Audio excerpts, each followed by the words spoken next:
Mayroon akong isang tanong para sa'yo. Nung nag-aaral ka, itinuro ba sa'yo kung paano mag-ipon? Nung nakagraduate ka na, may nagpaliwanag ba sa'yo kung paano mag-invest? Nung nagsisimula ka na magtrabaho, may nagturo ba sa'yo kung paanong hindi mauubos ang kikitain mo monthly? Para sa karamihan sa atin, ang sagot ay wala. Tinuruan tayo kung paano magtrabaho, tinuruan tayo kung paano ang kumita, pero hindi tayo tinuruan kung paano ipunin, pangalagaan at palaguin ang perang pinaghirapan natin upang may ma-enjoy at may maipasa tayo sa susunod nating henerasyon. At yun ang nakakatakot. Dahil walang nagtuturo, lahat ng alam natin tungkol sa pera, natutunan natin mula sa mga taong baka sila mismo ay kapos din sa kaalaman. Mula sa kultura, mula sa kasabihan, mula sa social media, mula sa mga kamag-anak nating magaling mag-advise pero walang ipon. At yun ang dahilan kung bakit maraming Pilipino mataas ang IQ, masipag, mabuting tao, pero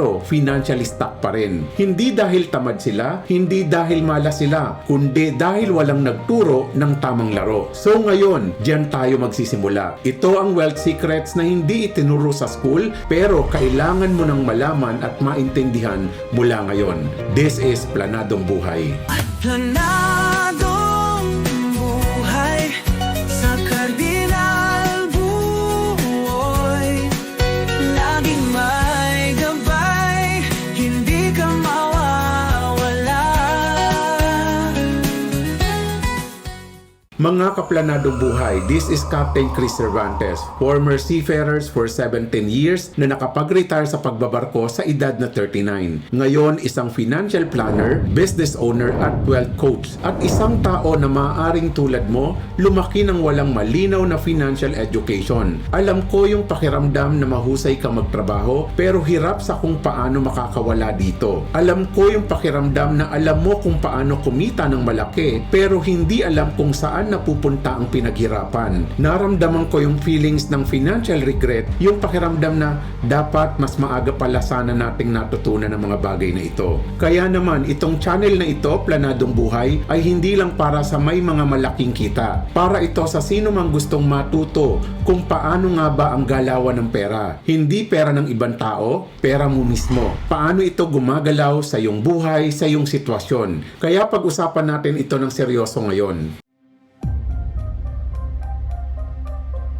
Ang unang bagay na kailangan nating aminin, ang education system natin ay hindi designed para turuan tayo ng financial freedom. Designed ito para turuan tayo ng financial compliance. Ibig sabihin, maging magaling na empleyado, makakuha ng magandang trabaho, magbayad ng buwis, sumunod sa sistema, at aasa na sa pagtanda sana ay okay tayo. Walang masama dyan, pero hindi neto na-discuss ang tungkol sa net worth versus income, asset versus liability, compound interest versus simple interest, insurance versus savings, inflation versus purchasing power, cash flow versus profit. Natutunan natin ang algebra, natutunan natin ang periodic table, natutunan natin ang ating kasaysayan, maging ng iba't ibang bansa. Minsan tinanong ako ng anak ko, saan ko gagamitin sa buhay ko ang periodic table na pinaghirapan kong i-memorize? Tama nga naman, kasi sa diskarte kung paano makatigil ng mas maaga sa trabaho dahil financially free ka na, parang hindi ito pinamemorize sa atin. Parang walang naging recitation tungkol dito. Hindi tayo tinuruan kung paanong hindi mauubos ang sweldo bago matapos ang buwan. Kaya wealth secret number 1, your financial education is your responsibility, not anyone else's. Maglupasay ka man, pero hindi paaralan, hindi gobyerno, hindi ang employer mo, hindi ang magulang mo, lalo na kung sila rin mismo ay hindi naturuan ng tama. Ikaw ang may responsibilidad na matutunan ito. At hindi mo kailangan ng degree para matutunan ito. Kapag tumaas na ang sweldo ko, magsisimula na talaga ako mag-ipon. Narinig mo na ba ang linyang yan? O baka linyahan mo yan mismo? Ito ang isa sa pinakadelikadong mindset sa financial world. Ang tawag dito, income trap. Ang utak kasi ng iba, kulang pa kasi ang kita ko kaya hindi pa ako makapag-iipon. Pero tignan natin ang katotohanan. Ang tao na kumikita ng 20,000 na hindi kaya mag-ipon, kapag naging 40,000 ang kita niyan, madalas hindi pa rin makakapag-ipon yan. Bakit? kasi madalas mas nauunang tumaas ang lifestyle kaysa sa kita. Mas malaking apartment, mas magandang sasakyan, mas magarbong pagkain, mas mahal na gadget, mas lumalaki ang utang. Ang tawag dito, lifestyle inflation. At ito ang silent killer ng financial freedom kasi pinaniwala tayo sa illusion na ang yaman natin ay nasusukat sa kung anong lifestyle na kaya nating ipakita sa mga taong hindi naman nagbabayad ng ating bills. Ang basic formula na dapat nating maintindihan: income minus savings is equal to expenses. The way usually people live, income minus expenses is equal to savings. At yan ang pagkakaiba ng taong nagiging financially free at ng taong laging naghihintay na may matira. Kaya wealth secret number 2, don't wait until you're earning enough before you start. Simulan mo na ngayon kahit maliit. Palakihin mo na lang habang lumalaki ang kita mo. Just take the first step. Maraming Pilipino ang nag-iisip na ang kotse nila ay asset, ang bag na bago ay asset, ang magandang bahay na tinitirahan na bayarin pa ay asset. Yes, tama naman yan. Based sa accounting principle, tama yan. Pero kung gusto mong yumaman, ang magandang definition ng asset ay ang ari-arian nating nagpapasok ng pera sa ating bulsa. Ang liability naman ay ang ari-arian nating naglalabas ng pera sa ating bulsa. Halimbawa,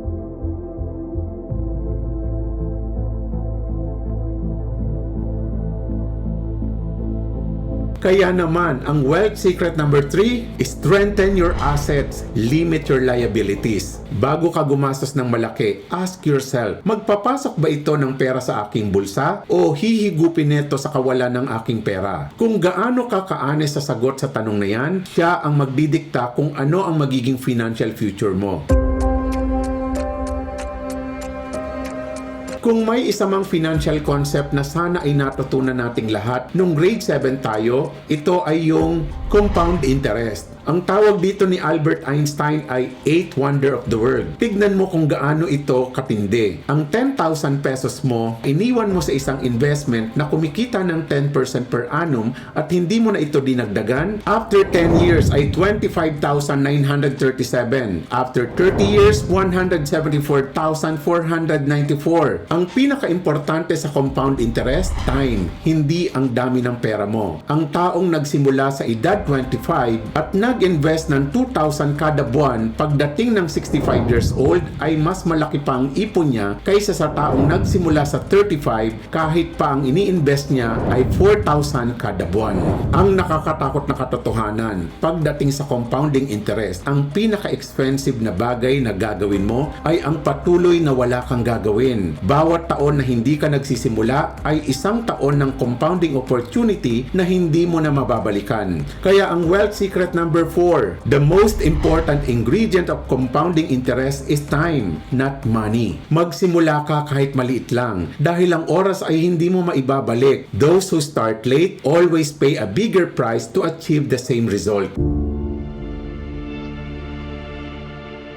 Maraming tao ang iniisip na ang insurance ay para sa matanda, para sa may sakit, o para sa may mga worst case scenario, o para sa mga taong alam niyang mamamatay na siya. Mali. Mahal ang insurance sa mga taong mas matanda at maaaring hindi na pwede sa mga taong may sakit na, lalo na sa taong may taning na ang buhay. Listen carefully. Insurance is not for those who expect something bad to happen. It is for those who understand that life is uncertain. Ito ay para sa mga taong ayaw mawasak ang buong financial plan niya sa isang masamang pangyayari na hindi niya ginusto at hindi inaasahan. Kaya ito ang gawin mo. Kumuha ng life insurance. Ito ang protection ng mga taong umaasa sa iyo para hindi sila mahirapan sa bigla mong paglisan. Kumuha ng health insurance. Ito ang protection ng savings, investment at negosyo mo para hindi mo sila kailangang gawin sa oras na magkasakit ka. Build your emergency fund. Ito ang protection ng iyong income. Ito ay cash na accessible anytime kung mawala ang trabaho mo. Kaya wealth secret number 5, protection is not an expense, it is foundation. Bago mag-invest ng malaki, get a good amount of protection. Ang best investment strategy mo ay walang silbi kung sa isang medical emergency lang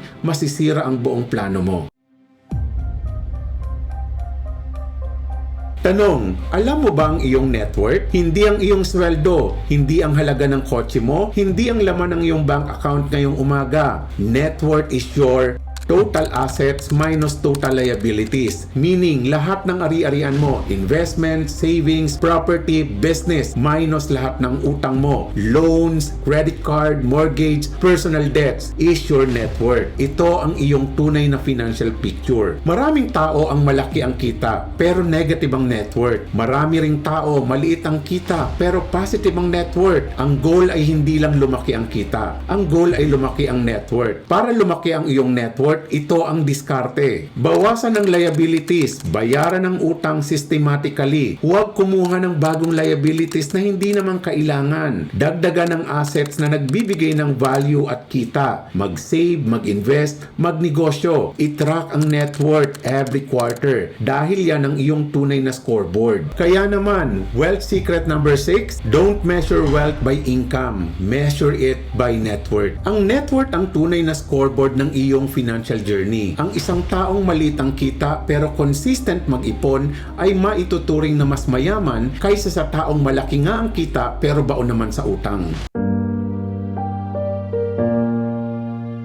Ang utang na madalas na binabaliwala, utang sa credit card, utang sa kaibigan, utang sa kamag-anak, utang na maliit lang yon, babayaran ko na. Ignoring it doesn't make it smaller or disappear. Tandaan, ang utang ay may interest. Ang interest ay dumadagdag araw-araw. At habang hindi mo ito hinaharap ng seryoso, lulobo ito. Kaya ang gawin mo, ilista ang lahat ng utang. Lahat kahit na masakit sa paningin. Ayusin according sa interest rate. Unahin ang malaking interest na bayaran, debt avalanche method. Tumigil sa pagkuha ng bagong utang habang nagbabayad pa. Maglaan ng fixed amount bawat buwan para sa debt repayment. Kapag nabayaran ng isang utang, ilipat ang budget sa susunod. At dahil dyan, ang wealth secret number 7, the debt you ignore grows on its own. I-confront ang problema, ilista, planuhin, bayaran, get free from it. The courage to face your debt is the first step toward freedom. May isa akong tanong para sa'yo. Kailan mo plano mag-retire? At pangalawang tanong, kung titigil bukas ang sahod mo, ilang buwan kayong mabubuhay ng pamilya mo sa ipon na mayroon ka ngayon? Sa ating mga kabarong seaman, ang income mo ay contractual, walang sampa, walang kita. Kapag tumanda ka, mas mahirap ka nang makakuha ng line-up. Mas umihirap ang requirements, mas mahirap nang makapasa sa medical. Ang tanong ay hindi, magre-retire ba ako? Ang tanong ay, handa na ba ako? Kaya ang gawin mo ay alamin kung ilang taon pa ba bago mag-retire. Iset ang iyong goal retirement age. Magkano ang kailangan mo monthly sa retirement? Yung target mong retirement income. Ilang taon ang inaasahan mong haba ng iyong retirement? Yung duration. Multiply. That's your retirement number. Simula nang mag-ipon para dito and i-review ang iyong retirement plan kada taon and adjust kung kinakailangan. So wealth secret number 8, retirement doesn't happen by accident. It has to be planned. Ang pinakamagandang oras para simula ng retirement planning ay ngayon. Hindi pagkatapos ng kontrata, hindi kapag ready na, ngayon na. Hindi lahat ng nagbebenta ng financial products ay nagbibigay ng financial advice. Malalaman mo kung maayos at mahusay ang financial advisor kung magtatanong muna bago magrekomenda. Aalamin muna ang iyong goals at sitwasyon. Nagpapaliwanag ng produkto ng malinaw, benepisyo at limitasyon. Hindi na may pressure, binibigyan ka ng oras para mag-isip. Transparent sa lahat ng charges. Magre-rekomenda ng produkto na align sa iyong goals, hindi sa kota niya. Kaya, wealth secret number 9. The most important financial advisor in your life is you. Matuto, magtanong, mag-isip. Huwag lang magpabenta. Magpatulong, magpaturo. Financial education does not replace a financial advisor. It makes you better equipped to work with the right one. Maraming Pilipino ang mapagbigay at maganda yan. Kilala tayo mga Pinoy na mapagbigay at matulungin. But here's the problem. Sometimes we give because we're afraid to say no, not because we truly have the capacity to give. Nagbibigay tayo dahil natatakot tayo mapagsabihang kuripot. Nagbibigay tayo dahil natatakot tayong hindi mahalin ng pamilya. Nagbibigay tayo dahil natatakot tayo mapagchismisan. Ilang beses na nating narinig ito sa eroplano bago mag-take off. Put your mask on first. Hindi natin kino-question ang guidelines na yan pag nasa eroplano tayo. Pero bakit sa buhay kino-question natin kung dapat ba nating unahing mahalin ang ating mga sarili bago ang iba? Hindi ito selfishness, ito ay wisdom. Kasi hindi ka makakatulong ng maayos kung ikaw mismo ay kapos, wasak at wala na. At sino ang nangako sa iyo na nagsabing, sige, ubusin mo ang lahat para sa ibang tao at pag walang-wala ka na, ako ang sagot sa iyo. Meron ba? Kaya naman, wealth secret number 10. Give generously, but give from your capacity, not from your fear. Protektahan mo muna ang iyong financial future para mas makatulong ka ng may ligaya at maayos sa iba. If you truly love your family, you have to show them that you are planning for a better future para sa inyong lahat. Hindi sapat na inspired ka lang, kailangan may sistema. At ang planadong buhay ay may yugto at milestone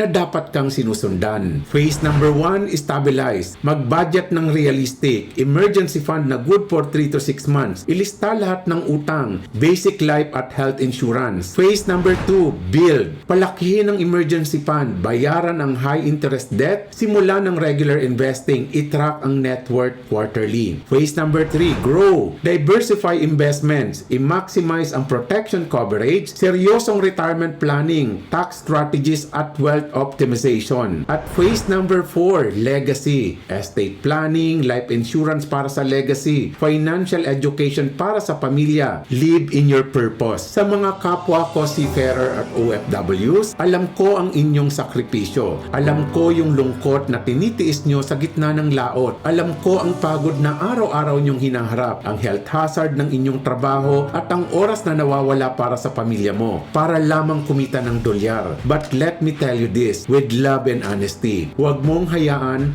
na ang lahat ng iyong pinaghirapan ay mauwi lang sa wala. Mag-ipon ka para sa sarili mo, hindi lang para sa iba. Protect yourself bago pa dumating ang emergency. Mag-invest ka kahit maliit, basta't consistent. Plan your retirement bago pa manakit ang iyong kasukasuan. At ito ang magandang pangako para sa ating mga pamilya.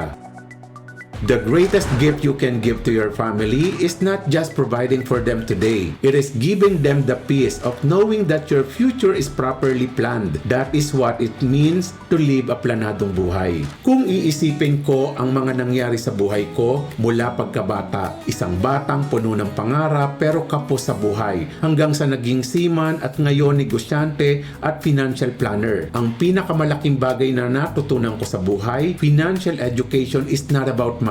It's about freedom. Freedom na tumanggi sa trabaho hindi na para sa'yo. Freedom na mag-enjoy kasama ang pamilya mo nang hindi nag-aalala sa budget. Freedom to choose. Hindi dahil desperado ka, kundi dahil mayroon kang options. Yan ang tunay na kayamanan. And the wealth secrets we talk about today, hindi siya sikreto ng mga mayayaman. Ito ay sikreto ng mga taong disiplinado. Bago mo i-close ang video na ito, let me challenge you. Pick one lesson from this episode. Just one. Then take action on it this week. I-compute ang iyong net worth sa unang pagkakataon. Mag-set up ng auto-transfer sa savings account. Makipag-usap sa isang financial planner or financial advisor. Magbukas ng investment account. Ilista ang lahat ng iyong utang. Basahin ang policy ng iyong insurance na nakatago lang sa drawer. Kahit isang lesson man lang. One thing only, but make it count. Financial freedom is not built by one massive decision. It is built by small decisions you consistently make every day. It is built by thousands of small,